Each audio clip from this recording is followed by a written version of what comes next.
Hello student, मैं वरुण अग्रवाल। मैंने अपने लास्ट वीडियो में आपको कंटिन्यूटी और डिसकंटिन्यूटी क्या होती है और साथ ही उस पर आधारित कुछ एग्जाम्पल समझाए थे। अभी मैं अपनी इस वीडियो में भी कुछ और एग्जाम्पल्स के माध्यम से आपको कंटिन्यूटी और डिसकंटिन्यूटी को और अच्छे तरह से समझने का प्रयास करने के लिए बात करता हूँ। जैसे मैंने एक एग्जाम्पल दिया कि function of x is equal to है 3x³ minus 2x² minus 1 whole divided by x minus 1। कब? जब x नॉट इक्वल टू 1 है, यानी आपको फंक्शन ऑफ x दे रखा है। कब? जब x का मान 1 नहीं है, तब फंक्शन ऑफ x को क्या मान दिया जाए कि x बराबर 1 पर फंक्शन ऑफ x संतत हो जाए। यानी हमसे क्वेश्चन में उसने बोला है कि x बराबर 1 पर हमारा फंक्शन ऑफ x कंटिन्यूटी रखता है। x बराबर 1 पर फंक्शन ऑफ x कंटिन्यूटी रखेगा। कब? जब फंक्शन ऑफ x को क्या मान दिया जाए। तो जब कंटिन्यूटी रखेगा तो इट मीन्स हम जानते हैं कि x बराबर 1 पर हम RHL की वैल्यू ज्ञात करें, x बराबर 1 पर RHL का मान ज्ञात करें और x बराबर 1 पर फंक्शन ऑफ x का मान ज्ञात करें। तो ऐसी स्थिति में तीनों वैल्यू कैसी होंगी? सेम होंगी, जो कि कंटिन्यूटी की डेफिनेशन थी।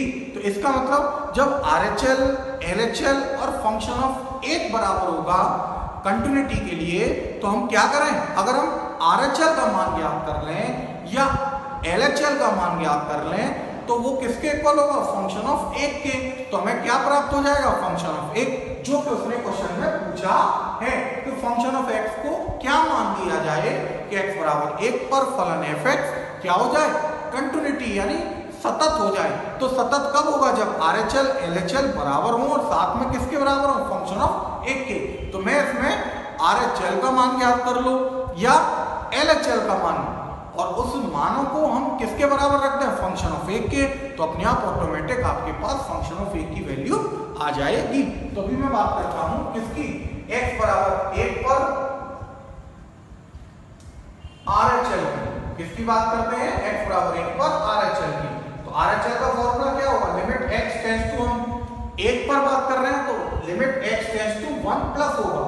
किसका? फंक्शन ऑफ x पर। अगला काम, लिमिट चेंज हो जाती है, x की जगह h आ जाता है और जो 1 प्लस होगा उसकी प्लेस पर 0 आ जाएगा। साथ ही यहाँ फंक्शन ऑफ कितना हो जाएगा? x की प्लेस पर 1 प्लस h। कितना आ जाएगा? 1 प्लस h। तो इस तरह से आपके पास RHL का हमने फॉर्मूला लिखा किस पर? x बराबर 1 पर। क्या बन के आया? Limit h tends to 0। और किस पर अप्लाई करेंगे? फंक्शन ऑफ 1 प्लस h पर। तो अभी हम फंक्शन चुनते हैं क्योंकि फंक्शन एक ही दे रखा है, फंक्शन ऑफ x। वो कब दिया है? जब x का मान 1 नहीं है। तो यहां हम बात करें कि x का मान कितना है? x का मान आपको स्पष्ट दिख रहा है, x का मान है 1 प्लस h। x बराबर कितना है? 1 प्लस h। जब x का मान 1 प्लस h है, इट मीन x क्या नहीं है? 1 नहीं है, क्योंकि h की वृद्धि हो रही है। चाहे h नगण्य हो, बहुत छोटा है, पर 1 में कुछ तो वृद्धि होगी। तो इसका मतलब x का मान क्या नहीं होगा? 1 नहीं होगा। जब x का मान 1 नहीं होगा तो ऐसी स्थिति में आपका फंक्शन ऑफ x यही चुना जाएगा। और इसमें x के प्लेस पर हम कितना रखने वाले हैं? 1 प्लस h। जहां भी RHS में x है उसके प्लेस पर 1 प्लस h रखने पर, यानी 3 ब्रैकेट में 3 इंटू में ब्रैकेट में 1 प्लस h का होल क्यूब माइनस 2, साथ में 1 प्लस h का होल स्क्वायर माइनस 1 अपॉन में 1 प्लस h माइनस 1। यानी जो फंक्शन ऑफ x की वैल्यू थी उसमें जो RHS में जहां भी x था उसके प्लेस पर हमने क्या रख दिया? 1 प्लस h। अभी हम इसे नॉर्मली सॉल्व करते हैं। यहां देखें, 1 से 1 कैंसिल हो जाएगा। अगला काम, इसका होल क्यूब बोलेंगे तो कितना आएगा? होल क्यूब a प्लस बी का होल क्यूब वाले फॉर्मूले से तो a क्यूब यानी 1 का क्यूब 1, b क्यूब यानी h का cube plus 3a square b, 3a square यानी 1 का स्क्वायर 1 और साथ में b का मतलब h, तो 3h आ जाएगा प्लस 3ab स्क्वायर। 3a का मतलब कितना 1 और b स्क्वायर, b का मतलब यहाँ h का स्क्वायर आ जाएगा। यानी हमने किस फॉर्मूले का यूज किया, a प्लस b का होल क्यू, और a प्लस b का होल क्यू क्या होगा, aq plus bq plus 3a square b plus 3ab square. उस फॉर्मूले का यूज किया, यहाँ a की जगह 1 है और b की जगह उस फॉर्मूले में h का यूज किया। आगे बात करें तो यहाँ a प्लस b का होल स्क्वायर खुल रहा है, क्या होगा a स्क्वायर यानी 1 का स्क्वायर 1, b स्क्वायर यानी h का स्क्वायर, b का मतलब h तो h स्क्वायर, साथ में 2ab, तो 2a का मतलब यहाँ 1 है और h का b का मतलब h है, तो 2 इंटू h आ जाएगा और लास्ट पीछे -1 है। डिवाइडेड बाय किससे है, h से। किससे डिवाइड कर रहे हैं, h से डिवाइड कर रहे हैं। अगला काम बात करें, 3 को मल्टीप्लाई करते हुए लिखते हैं ब्रैकेट में, साथ ही 2 का मल्टीप्लाई करते लिखते हैं, तो 3 plus 3h cube plus 9h plus 9h square minus 2 minus 2h square minus का 4h माइनस 1 अपॉन में कितना, डिवाइडेड बाय किससे है, h से। यहां बात करें पहले कांस्टेंट टर्म की, तो -2 और -1 मिलकर -3 और आगे +3, तो ये 3 -2 -1 कैंसिल हो जाएगा। अब सबसे पहले हम बात करें सबसे बड़े टर्म की, यानी बड़ी डिग्री के टर्म की, तो सबसे बड़ी घात का पद कितना है, h³ वाला है, उसको लिखते हैं। यानी RHL इक्वल टू आपके पास कितना है, RHL इक्वल टू है लिमिट h टेंड्स टू 0 और किस पर अप्लाई करने वाले हैं, 3h³ 3 into h³ h square वाले कितने टर्म है, 9h square minus 2h square, यानी बात करें तो अपना 7h स्क्वायर। और आगे बात करें h वाले टर्म की, तो 9h माइनस 4h मिलकर अपना कितना प्लस का 5h और डिवाइडेड बाय होल किससे है, h से। और बात करें h से अलग अलग हर एक में डिवाइड हो सकता है, या h कॉमन ले लेंगे तो h से h कैंसिल हो जाएगा, तो आपके पास कितना आ जाएगा, लिमिट h टेंड्स टू 0। अगली लाइन जो बनेगी क्या बनेगी, h से जब डिवाइड करेंगे हर एक पद को, तो 3h स्क्वायर बचा, साथ में 7h बचा प्लस का 5 बचा। अभी यहाँ लिमिट लगाते हैं, कितनी लिमिट लगाएंगे, h के प्लेस पर 0 लगाएंगे, तो कितना आ जाएगा जब h टेंड्स टू 0 रखेंगे, तो 3 into 0 का स्क्वायर प्लस 7 into 0 प्लस का 5 और सॉल्व करा तो आपके पास RHL इक्वल टू आ गया 5। इस तरह से हमने किसका मान ज्ञात कर लिया, RHL का, यानी राइट हैंड लिमिट। हमने राइट हैंड लिमिट की वैल्यू पता करी और आपकी वैल्यू कितनी आई है, 5 आई। तो अभी हमें LHL नहीं लगाना, क्योंकि हमें सतत है या नहीं ये नहीं जांचना, हमें यहाँ क्लियरली दिया है कि x बराबर 1 पर fx संतत हो जाए, फंक्शन ऑफ x का क्या मान रखा जाए, तो लिखते हैं चूंकि x बराबर 1 पर दिया फलन फंक्शन ऑफ x संतत होगा यदि function of a is equal to हो RHL के और इज इक्वल टू हो LHL के। तो ये तो हमें पता ही है, तो हम फंक्शन ऑफ x का क्या मान देते हैं, हमें पता है फंक्शन ऑफ x किसके बराबर होता है, RHL के, और RHL की वैल्यू कितनी है, ये 5। तो इस तरह से आपके पास फंक्शन ऑफ x का मान अगर हम 5 दे दें, फंक्शन ऑफ a का मान कितना देते हैं, 5, तो हम कह सकते हैं कि दिया गया फलन x बराबर 1 पर संतत हो जाएगा।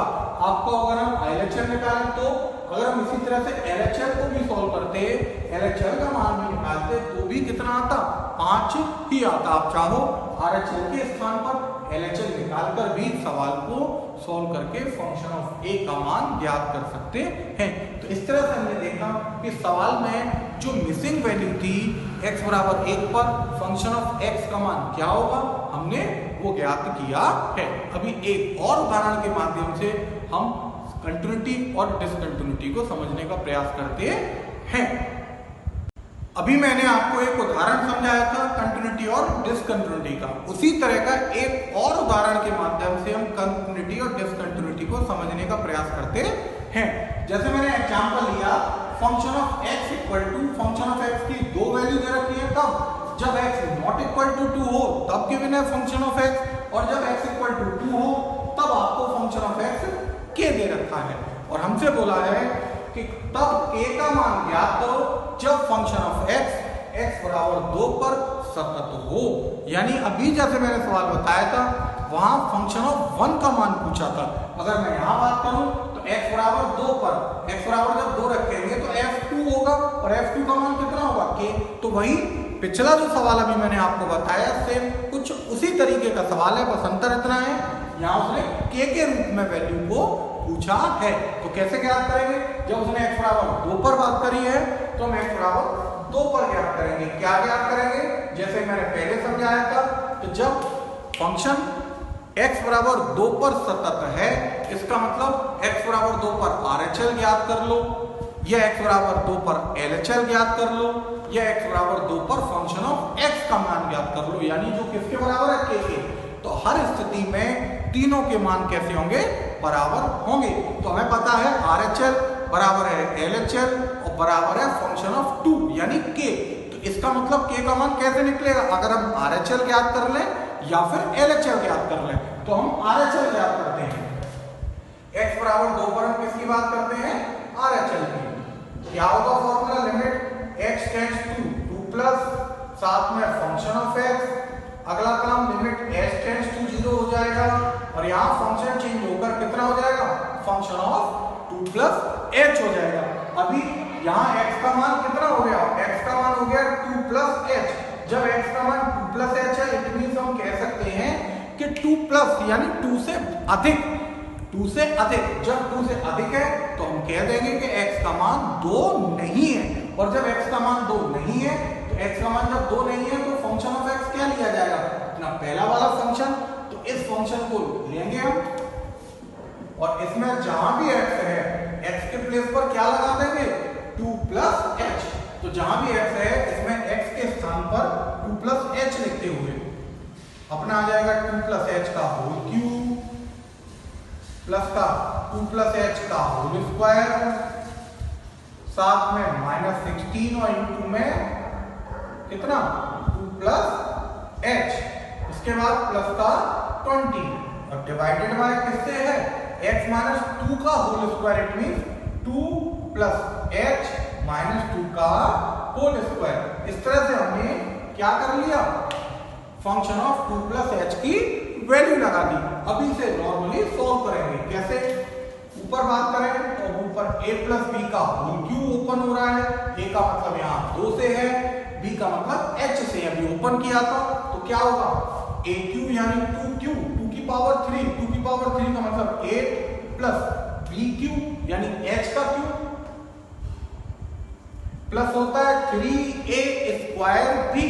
तो 3a स्क्वायर, a का मतलब 2, 2 का स्क्वायर कितना 4, 4 गुना 3 यानी 12, और साथ में b आएगा, b का मतलब h से यानी 12h हो जाएगा, प्लस 3ab स्क्वायर, तो 3 इंटू a का मतलब 2, तो 3 इंटू 2 यानी 6, और साथ में b स्क्वायर यानी h स्क्वायर। हमने क्या किया, 2 प्लस h का होल क्यूब को ओपन किया। फिर आगे बात करेंगे तो यहाँ a प्लस बी का होल स्क्वायर लगेगा, a का मतलब 2 से है और b का मतलब h से है, तो कितना हो जाएगा 2 का 4 प्लस b का स्क्वायर यानी h का स्क्वायर प्लस 2ab यानी 2 इंटू a का मतलब भी 2, तो 2 इंटू 2 4 और b का मतलब h यानी 4h हो जाएगा। साथ में 16 का मल्टीप्लाई करेंगे, 32 माइनस 16h हो जाएगा और प्लस का 20 और डिवाइडेड बाय कितना 2 से 2 कैंसिल, और साथ में आपके पास आ गया h स्क्वायर, कितना आ गया डिवाइड में h स्क्वायर। तो इस तरह से हमने अपने a प्लस बी के होल क्यूब के फॉर्मूले का हेल्प लिया, a प्लस बी के होल स्क्वायर के फॉर्मूले का हेल्प लेते हुए अपने क्वेश्चन को सॉल्व कर रहे हैं। अगला काम जो कैंसिल हो रहा है उसे कैंसिल करेंगे। सबसे पहले सबसे बड़ी पावर वाले पद को लिखेंगे। सबसे बड़ी पावर वाला यहाँ पद है h क्यूब, तो हम लिखेंगे एच क्यू 3 पावर वाला यानी एच क्यू, उससे कम पावर वाला यानी 2 पावर वाले 6 एच स्क्वायर है प्लस का और एक एच स्क्वायर है प्लस का, दोनों को जोड़ेंगे तो आपके पास आ जाएगा 7 एच स्क्वायर। फिर बात करेंगे एक घात वाले पद की। एक घात वाले पद कहाँ कहाँ है? 12h है, साथ में 4h है, 12h प्लस 4h मिलकर 16h हो गया प्लस का, और पीछे है -16h, तो ये h वाले पद क्या हो जाएंगे? कैंसिल हो जाएंगे। अब बात करेंगे कांस्टेंट टर्म की, तो कांस्टेंट टर्म कितना है? 8 है प्लस का, 4 है प्लस का, 8 प्लस 4 मिलकर हो गया 12 प्लस का, और प्लस का 20 भी है, प्लस का 12 प्लस का 20 32 प्लस का, और यहाँ माइनस है 32, तो इसका मतलब ये कांस्टेंट टर्म भी आपस में क्या हो जाएंगे? कैंसिल आउट हो जाएंगे। तो इस तरह से सिर्फ आपके पास क्या बचा ऊपर अंश में H Q plus 7 into H square, और साथ में डिवाइड में एच स्क्वायर बचता है। एच स्क्वायर से अलग अलग पदों को ऊपर वालों को क्या कर देंगे? डिवाइड कर देंगे। तो आपके पास जो हमारा चल है वो कितना आ जाएगा? लिमिट चल रही है h टेंड्स टू 0, और किस फंक्शन पर अप्लाई करेंगे हम? जब एच स्क्वायर से डिवाइड करेंगे तो आपके पास आ जाएगा एच स्क्वायर से एच क्यू को किया तो एच बचेगा, और एच स्क्वायर से 7h स्क्वायर को करेंगे तो प्लस का 7, h टेंड्स टू 0 रखते हैं तो आपके पास आ जाएगा 0 प्लस 7, यानी फाइनली कितना? 7। किसका मान आ गया आपके पास? RHL का। तो हमने देखा कि हमारे पास RHL का मान कितना आता है? 7 आता है।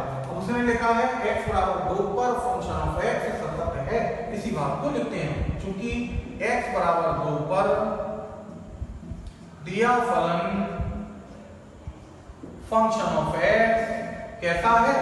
संतत यानी सांतत या कंटिन्यूटी या कंटिन्यूअस या सतत है, और जब यह सतत है इट मींस कि हम कह सकते हैं RHL का मान हो चाहे LHL का मान हो और चाहे फंक्शन ऑफ 2 का मान हो, कैसा होगा? आपस में बराबर होगा। RHL का मान आपके पास कितना आया है? RHL का मान 7 आया है, तो LHL भी 7 होगा और फंक्शन ऑफ 2 भी 7 होगा। अभी फंक्शन ऑफ 2 की बात करते हैं, ये मैंने नहीं निकाला था तो यहाँ इक्वेशन 1 डाल देते हैं, पहले फंक्शन ऑफ 2 ज्ञात करते हैं। तो x बराबर 2 पर फंक्शन ऑफ x कितना है? क्योंकि x बराबर 2 पर फंक्शन ऑफ x, क्योंकि फंक्शन ऑफ x के आपको 2 वैल्यू दे रखी थी। पहली वैल्यू तब थी जब x का मान 2 नहीं है, और दूसरी वैल्यू जो k थी वो कब है? जब x बराबर 2 है। तो हम बात कर रहे हैं x बराबर 2 पर, तो x बराबर 2 पर फंक्शन ऑफ x का मान कितना है? k, तो हमने k लिख दिया। अगला काम x के स्थान पर 2 रखेंगे तो आपके पास आ जाएगा f2, और f2 की वैल्यू कितनी आ रही है आपके पास? k। तो हमने देखा f2 का मान हमारे पास कितना है? a है, और यहाँ f2 का मान कितना है? 7। तो समीकरण 1 व 2 की बात करें तो समीकरण 1 व 2 से कितना? f2 is equal to k और इज इक्वल टू 7, यानी फाइनली हम लिख सकते हैं कि k किसके बराबर है? k का मान 7 के बराबर है। तो हमने देखा कि कैसे हम अपनी कंटिन्यूटी और डिसकंटिन्यूटी की हेल्प से अपने दिए गए क्वेश्चन में जो मिसिंग वैल्यू थी, यानी जो k का मान था, हमने उसको ज्ञात कर लिया है। तो इस तरह से हमने आज बात करी कि कंटिन्यूटी क्या है और डिसकंटिन्यूटी पर आधारित उदाहरणों की चर्चा करी है। मैं अपनी अगली वीडियो में कुछ और नए टॉपिक, कुछ नए सवालों के साथ मिलूंगा। तब तक के लिए नमस्कार।